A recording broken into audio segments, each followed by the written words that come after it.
आज आहे मार्गशीर्ष महिन्यातला 4था गुरुवार आणि माझी पूजा झाली करून इथं ठेवला आहे चहा. थंडी खूप जास्त वाढली त्यामुळं चहा पिलं की जरा बरं वाटतं. नंतर इथं संचित खातोय चोकोज.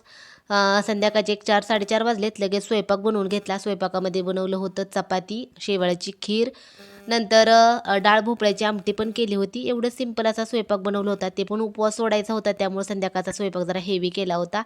नंतर बऱ्याच जणांनी काय केले 4थ्या गुरुवारीचं उद्यापन केलं होतं. आता नक्की 4थ्या गुरुवारी करायचं होतं का 5व्या गुरुवारी करायचं होतं काय मला काय माहिती नव्हतं. YouTubeवर बघितलं तर बरेच जण म्हणत होते 5व्या गुरुवारी केलं तरी पण चालते. त्यामुळे मी काय 4थ्या गुरुवारी केलं नाही. तुम्ही कधी म्हणजे उद्यापन केलं तर ते मला नक्की सांगा. इथं बघू शकता आपली छान अशी पूजा झाली.